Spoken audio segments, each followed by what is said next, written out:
Thank you very much for the invitation. As you can see from the cartoon, I come from Belgium, and I work in an organization called FARO. I will explain later on why we named our association like this. First, some information about Belgium. It has a very complex structure. I will not go into details, but you have to know a few things. We make a difference between regions and communities, and Belgium is divided in a Flemish region, a Walloon region, and a Brussels capital region. And these regions are competent for the policy on everything connected to the ground or to the soil. So it's basically economics, roads, etc. But in heritage, everything connected to the soil, like monuments connected to the soil, landscapes, the soil, or archaeology, as long as the objects are beneath the soil, beneath the ground, so they are not excavated, then they are competency of the region and the minister of the region. As soon as they get out of the soil in a museum, they come into the competency of the community. So basically, the word heritage, erfgoed in Dutch, or patrimoine, is used for that region in the 20th century, and it's basically the authorized heritage discourse, as Laurie Jane Smith calls it, so big churches, castles, and so on, all kind of elitary forms of heritage. Another division of the country is by community, and here you have to think of everything connected to persons, so not connected to the soil but to living human beings, like education is competency of the community, but also culture. And these communities have full competency, so Belgium as such has no Ministry of Culture, and so the federal state has no competency at all. They cannot make laws about culture. And both the Flemish community, the German-speaking community, and the French-speaking community have full autonomy, so they make different laws. That's why the policy also on intangible heritage is totally different between the north and the south of the country. Okay, sorry. In the 21st century, in the beginning of the 21st century, as far as culture was concerned, there were different fields that were not connected at all. There was first the field of popular culture. There was a special degree in 1998 about this. And popular culture, between inverted comma, stood for both popular culture, everyday culture, traditions or intangible cultural heritage, local history, and all kind of activities of associations of volunteers. And this was dealt with by a department for non-formal education and libraries. We also had 4 color archives with a special degree. Color refers to political parties. So they had their own degree and subsidies.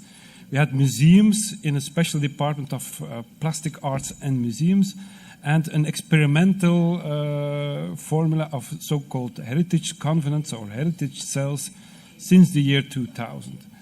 And the policy was to project the word heritage on that field, and that's what happened in 2001. This scheme, this puzzle was published by our Minister of Culture, and he said, from now on we will use the word culture heritage, and we will get all those parts out of the different ministries and put them in one field, and use a number of instruments to make that whole field work together.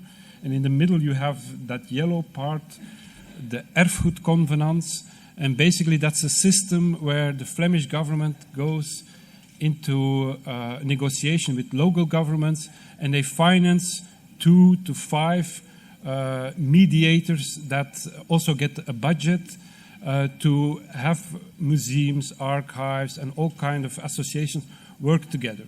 So basically, these were sums of 200,000 to 500,000 euros that were given to communities by the central government to let institutions work together, and that's what erfgoedconvenants are called. So how can we make them all work together? That was a challenge for policymakers. And in 2006, the decision was made, we will make one decree or one law to organize everything.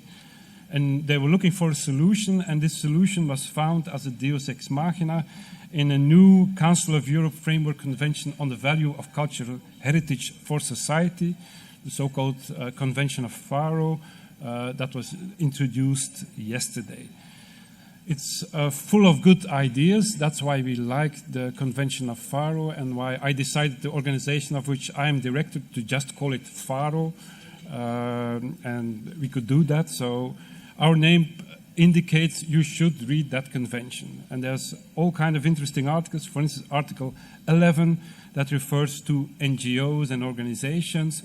And states are invited to develop frameworks which make it possible to engage in joint action by public authorities, experts, owners, investors, businesses, non-governmental organizations, and so on. Developed new methods to deal with those actors, to respect the voluntary initiatives, and that could complement the roles of public authorities, and so on. So a lot of good ideas. There's also the one article which deals with heritage communities, and I will start with the explanatory report. That is also interesting reading. And especially the last sentence is important to us. A heritage community is defined as a variable geometry without reference to ethnicity or other rigid communities. So think basically in terms of a network. On the left side, you find the definition in the FARO Convention of what a heritage community is.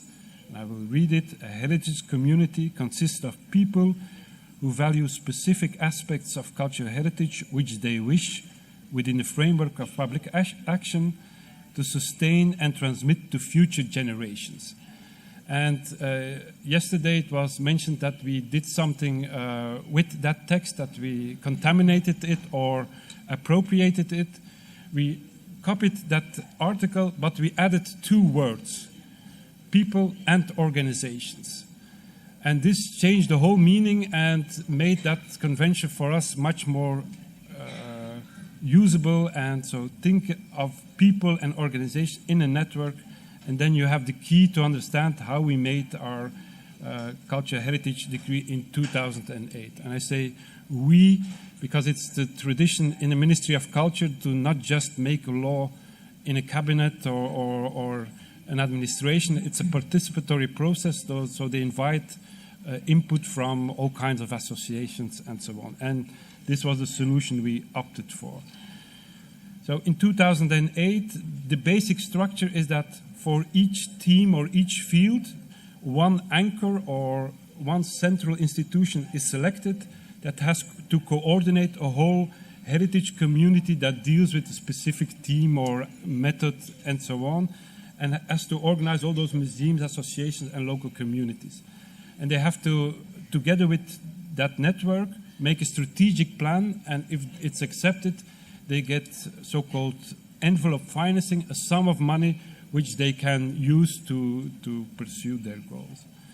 Another important concept is synergy. So networks working together, both vertical on a Flemish level and horizontal from the local, provincial, and national or Flemish level. So a very complex network where they finance the hubs, and they also introduced an interface, FARO, that's the organization where I work, and we are a go-between between the government and that whole field. And what we do is to make everyone work together, inform the government, and so on. So our job is to make that network work, and we are subsidized for that. Okay.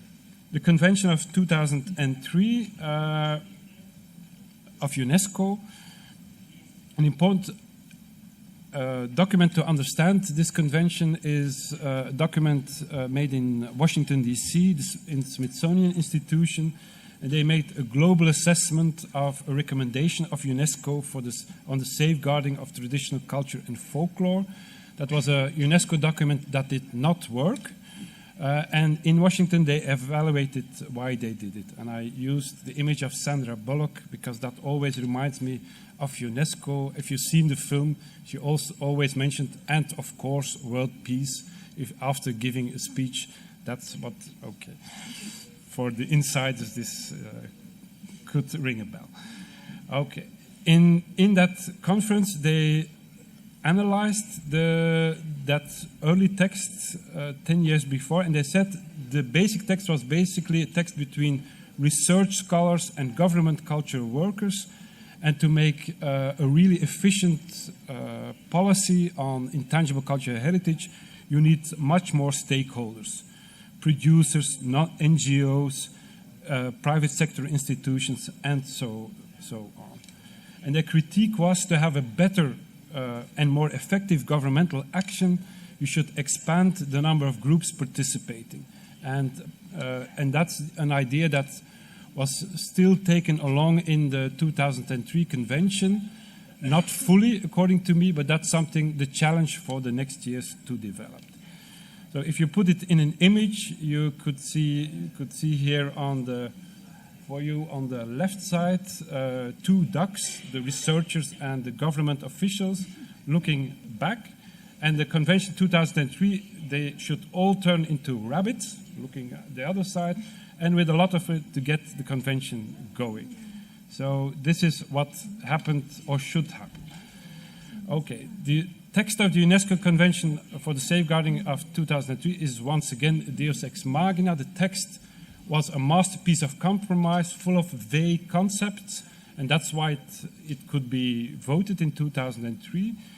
But I always emphasize, and also here, a lot of discussion is about the convention text. But please forget the convention text. The most important instrument are the operational directives. Much longer, much more interesting, and that's where all the tools that you need are to be found.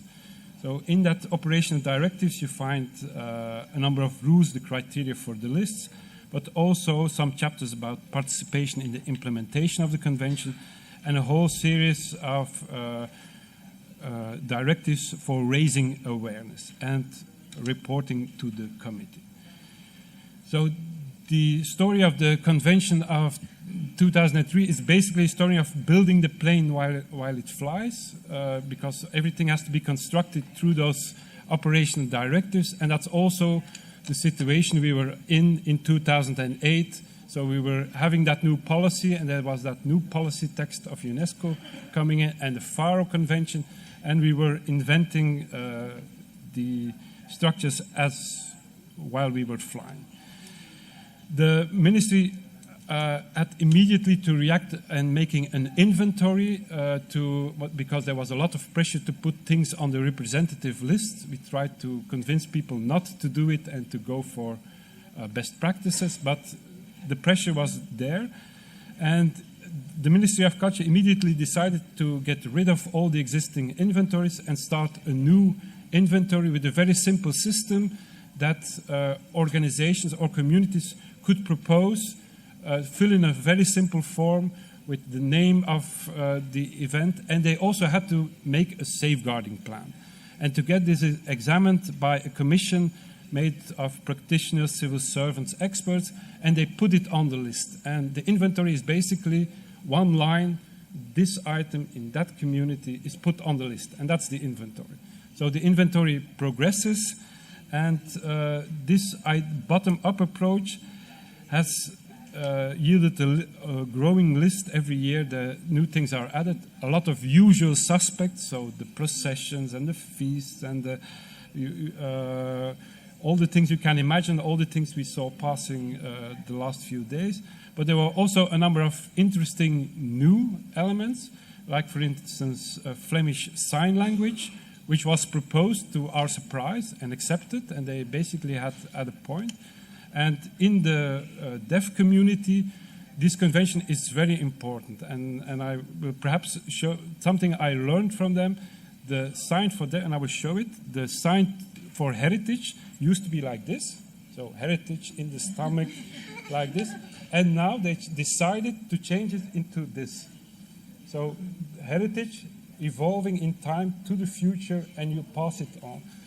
So, and by doing with this signal, they showed that they really understood the convention. On top of that, you see the Sendimfna. It's a proposal by the community of Gale, where they have a custom of welcoming psychiatric patients in homes. So 500 families have psychiatric patients in their home. They do it since the Middle Ages, and it still exists. And that also is something on our list.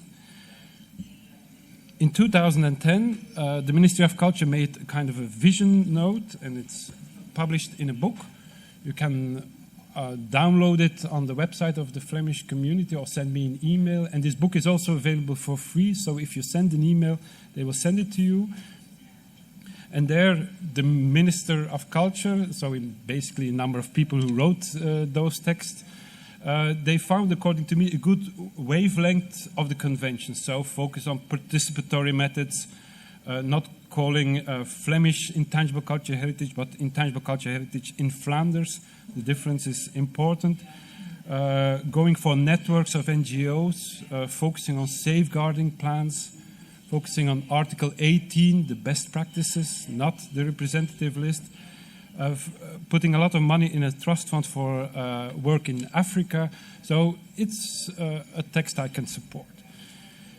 The idea in that text was we will not make a new decree, but we will use that decree that was just made with the FARO network idea of heritage communities, and it might work, but we will add some things. The minister said we'll make an online platform for exchanging safeguarding plans.